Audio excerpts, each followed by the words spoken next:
পরিস্থিতি মানুষকে অনেক কিছু শিক্ষা দেয়।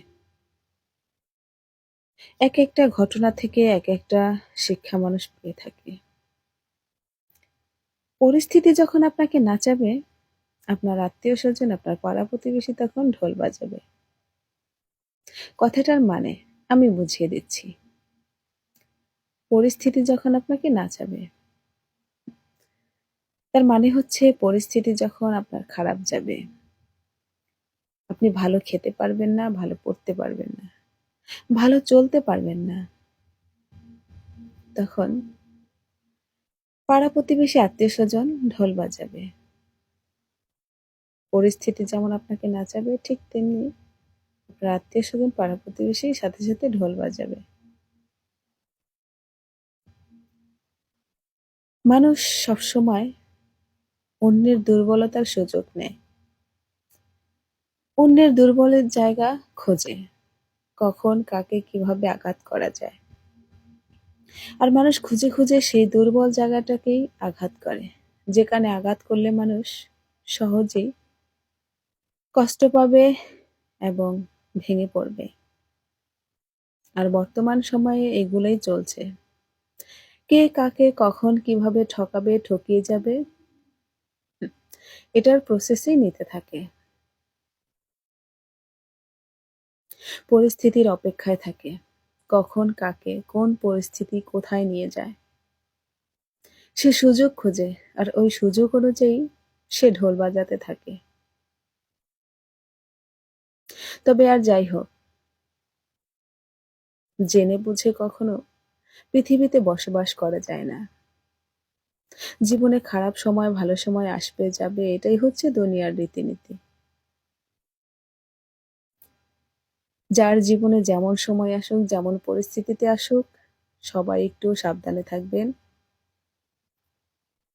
সবাই নিজের এবং নিজের পরিবারের প্রতি খেয়াল রাখবেন। কারণ যখন পরিস্থিতি আপনাকে নাচাবে, ঠিক তখনই আপনার আত্মীয়স্বজন, আপনার পাড়া-প্রতিবেশী ঢোল বাজাবে।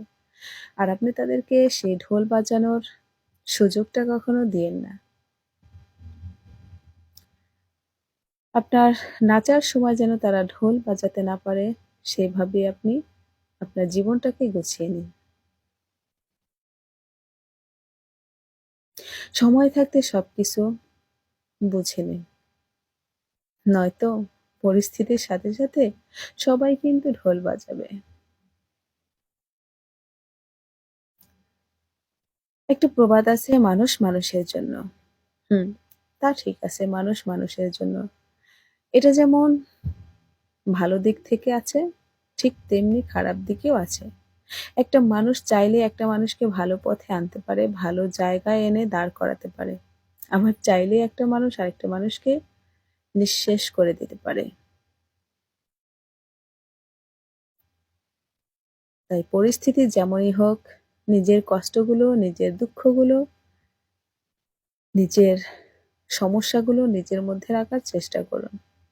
যখনই দেখবেন তৃতীয় ব্যক্তি, তৃতীয় কোনো কানে এই আপনার পরিস্থিতির কথা, আপনার দুঃসময়ের কথা তাদের কানে গেছে, তখনই দেখবেন পরিস্থিতি আপনাকে নাচাচ্ছে। ঠিক তখনই আপনার আত্মীয়স্বজন, আপনার পাড়া-প্রতিবেশী ঢোল বাজাচ্ছে। আর তাদের এরকম সুযোগ সুবিধা থেকে বঞ্চিত করে রাখুন। নয়তো আপনার জীবনটা যেকোনোভাবে যেকোনো মূল্যে শেষ হয়ে যেতে পারে।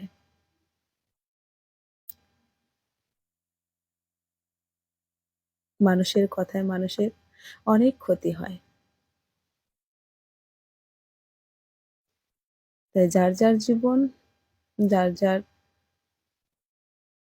সময়, যার, যার সুযোগ, যার, যার পরিস্থিতি সে মেইনটেইন করুন।